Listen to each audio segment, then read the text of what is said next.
Welcome to Automation Unscripted, an educational, frank, and fun podcast dedicated to the art of business process automation.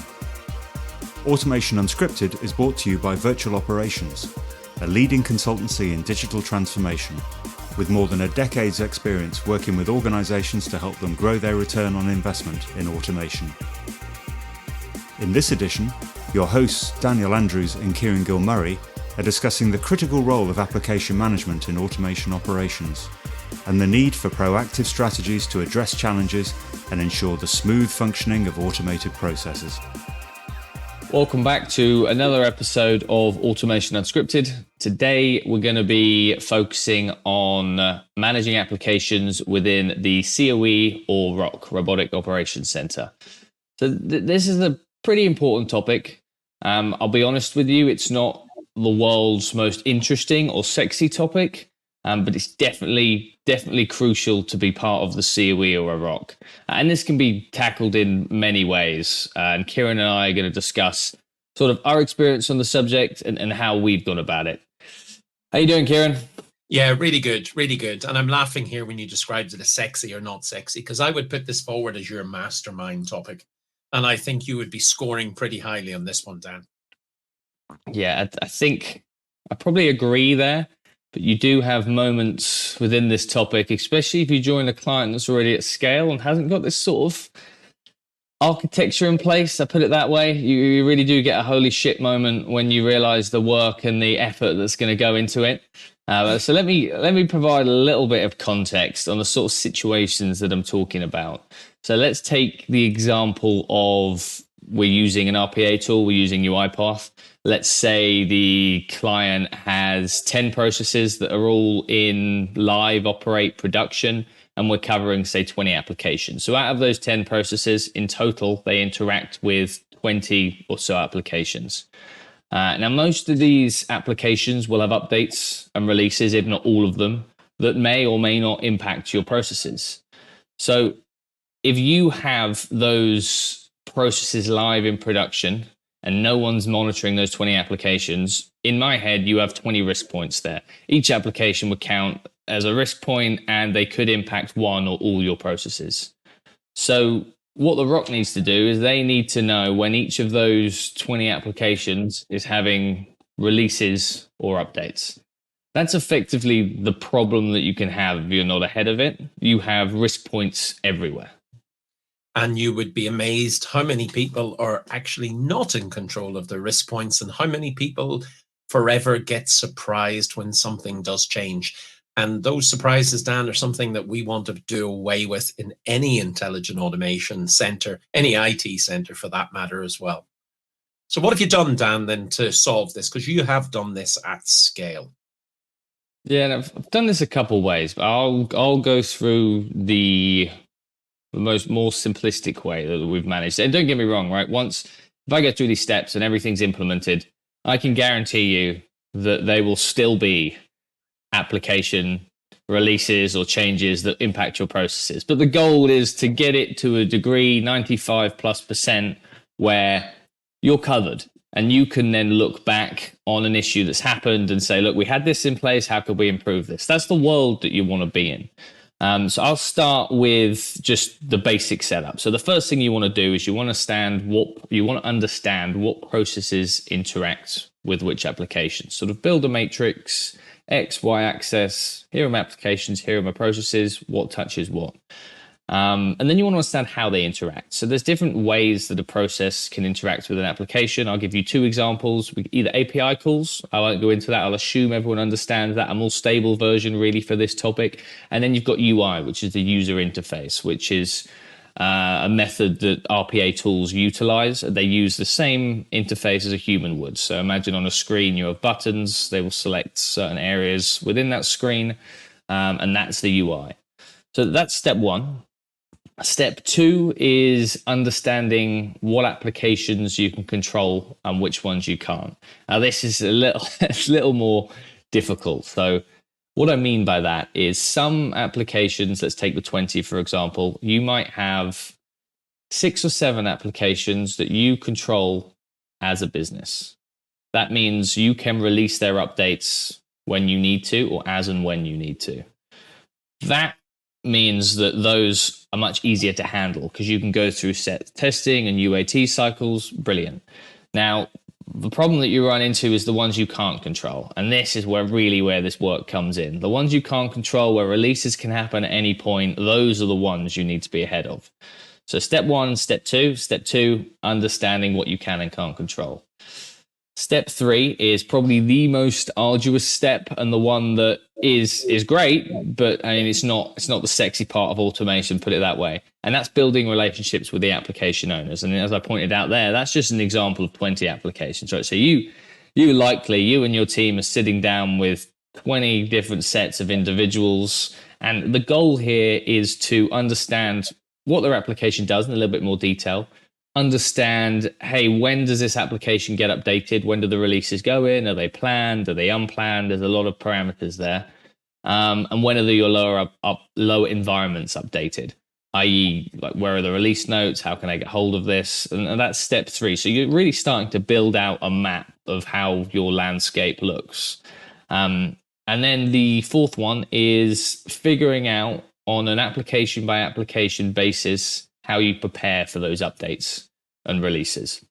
So that's sitting down with the app owners, and not all applications are created equal. So you're sitting down with those app owners and you're saying, right, here are your releases, here's your update schedule, here's all the planned ones. Tell me about when is this released in your lower environment? Can we do testing? X, Y, and Z. So that really, for me, is the fundamental, if I had to boil it down, 4 steps, how to set it up. Yeah, and it doesn't sound easy, that, Dan. And even for the application owners themselves, that's tough, because you mentioned something a moment ago, the known and then the unknowns, because very often application owners themselves, I hope they read the release notes. Very often they don't, and therefore they're surprised. And let's be honest, with the odd manufacturer of software applications, they may themselves forget to actually tell you what's happening, or tell the product owner what's happening as well. And it doesn't really matter how good your change management is, but those things happen. That, as you said, is the 5%, not the 95%. So Dan, how do you go about building those relationships with application owners? And are there any tools or ways of getting this to work and making it a heck of a lot easier than tripping up and down the virtual carpeted floors of a large international organization? Yeah, so I find the same as not all applications are created equal, not all application owners are created equal. So in an ideal state, you get on the phone with someone, you get on a meeting, and they're very interested, very intrigued to how these tools work, happy to help, X, Y, and Z. On the other hand, you sometimes get application owners who jump on, they have no idea that your process is interacting with their application, and they're almost throwing a fit saying, how is this working? Why have you got a bot touching my application? So there's a lot of avenues you need to navigate there, right?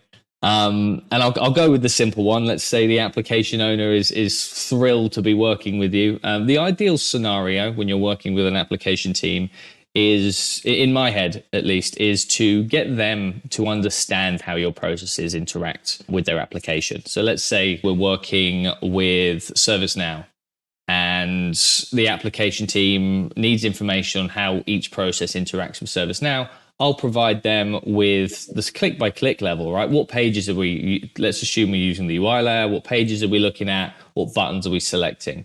It's then their job from that, once they have an understanding of how your process works, it's then their job, if a release is coming up, to determine the impact of their application change. Now, I always do stipulate that it's not 100% accurate. Let's say 90%. I'm not going to hold them to the sword if we have an issue and they've said, yeah, we're fine. We're just trying to get it to a high degree of accuracy. That would be my ideal scenario, getting them to determine the impact. Because let's be honest, 20 applications is a small amount in the terms of automation and when it's really at scale. Imagine 100, 200. You're never going to have a team that understands 200 applications and can read through and understand the release notes of each application. It's just an impossible task. So getting the application owners to understand that, because they're the experts, and then determine impact, that's the way I would go about it. In terms of your second point, tooling, there are tools out there, but you really need a whole lot of buy-in from every application owner. So yes, there are tools, but my advice would be start off without tools to understand the landscape. Just start off mapping off the area and maybe utilize a general tool to help you manage said applications, a general tool that can help you track and maintain. Get away from Excel and move into tooling on that aspect. So we need tooling and we can't burn people at the stake. So it sounds like relationship building is key. Mm-hmm. Could you, Dan, technically ignore the infrastructure and applications and ignore having conversations with these people? Like, how important is it to have application management and the relationships and the understanding of the actual environment itself? Could you? Yeah, sure. You could 100% ignore everything. But if you were running a ROC or as part of the COE, ignoring those application changes would be detrimental to what you're trying to achieve. So you're trying to achieve the value from your processes ultimately. And if you're constantly needing to modify processes to retrospectively deal with application updates, it's impossible. And it will also be very, I guess, arduous. So I head up a couple ROCs, right? I really wouldn't want to be waking up every morning thinking, what application problems are we going to be facing this morning? So I know with the setup that we've produced with multiple clients that if I wake up and or I hear that, hey, we've had some application issues, we've got this process down, I know that we have everything in place. So it's just, hey, what went wrong here? Unlikely to be on our side, but if it is, we'll improve it. So for me, it's vital to have the ROC and the COE doing this type of work because you actually can't function without it. And as you scale, it gets worse and worse. So ideally, you have it from day one. If you don't have it from day one, start doing it. And where's your sense of adventure? So how important is it? Yeah, for me, it's vital. There's no way around it. Wherever it sits, it might not sit within the ROC or the COE, right? It could sit elsewhere. But this type of work needs to be looked at. It needs to be done. And you need to be ahead of these type of things. So what's some of the challenges that you have faced then, Dan, to get this up and running? Because in the main, it sounds reasonably simple. Like you identify the processes, you identify the applications, you go and have an adult conversation with the owner of those, and everything works smoothly or not. Yeah, there's a couple. I said a moment ago that it's good to start at the beginning, right? When you've got less than 10 processes. If a client comes to you with over 50 so processes touching a huge amount of applications, to set this up, they will have things in place for some of the applications, but to set this up is a huge challenge. And just to keep up, because you're massively on the back foot. So that would be the first one, right? Not starting early. The second one, I think I mentioned it earlier as well, not all application owners are created equal. It's a difficult challenge trying to bring everyone together as sort of one team when you're talking about 20 or 30 different application teams. You've got to educate the teams, and then you've got to sort of onboard them and make them interested in what you're trying to achieve. Because if you don't have that, it can be a real problem. And you can guarantee if you're dealing with 20 applications, 2 or 3 of them are going to have really difficult teams around them. And it's not necessarily a bad thing, but it's just going to happen, right? If you just did a percentage of the number of applications you're looking at. That's number 2. And number 3 is then once you have those good relationships with the application owners, it's convincing them to determine the impact and why you as the team shouldn't determine the impact. Because a lot of teams will just think, hey, he's trying to throw this one over the fence, right? Make us do all the work. But it's about getting them to understand that that's not the case. It's impossible for us to understand your application the same way you do. So for me, it has to be on the application owners. And that's a tricky part. If you can nail that down, you're on the right road. Gold star time then. So how often do you have your conversations with these application owners, Dan, or do they initiate it? Is it a cycle? Is it ordered, not ordered? To start with, you'll obviously have your intros, get them up to speed. Let's assume all that's gone well and you've got an application team who is excited and willing to help you.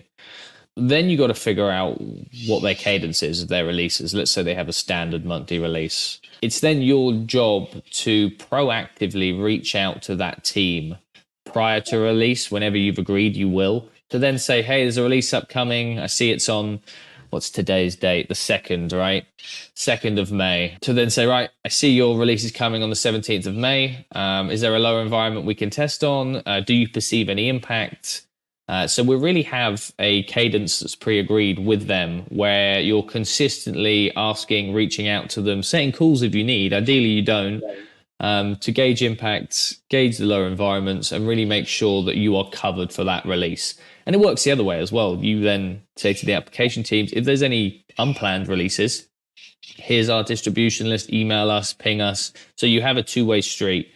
You'll proactively reach out for all planned updates, and they will reach out to you if there's any unplanned ones, which is worst case scenario, unplanned releases. They never normally go well. Yeah, the morning of the adventure, which is every morning. Well, look, it sounds sensible, as I would say. You need a COE. We've discovered that. Maybe talk about that a little bit more in some of our podcasts. You need a ROC. Otherwise, if you're not managing the processes, then you're leaving yourself open to chance, and the business value and the business impact, unnegotiated, unregulated, and on everything else just won't work. And then again, as you say, everybody has to shake hands to get everything to work at the same time. And when all those things happen, you're pretty much, maybe not 100%, but 95% plus guaranteed that things will work. And that's about 95% more than most RPA or automation environments that I have visited at some stage. So it can't not be a good thing. You can sleep well at 95%. Anything below that's a challenge. Well, unlike our readers, I do need my sleep. Or our listeners, I should say. We want them awake. Yeah, I think that's a good summary, right? And a good place to end. So let me go over a couple of things we covered. We covered the problem statement, actually, what the issue is, why you need to solve it. We talked about what I would consider the standard approach to how to deal with it. We discussed how important it is, and then we went over some of the challenges that we faced. All in all, I think we covered the topic pretty well. I guess closing, I would just say that it really is, and I stressed it before, it really is vital to have this in place, whether it's within the ROC or outside it. Without it, you will really struggle to keep up with a dynamically changing environment. Thanks, everyone. See you next time.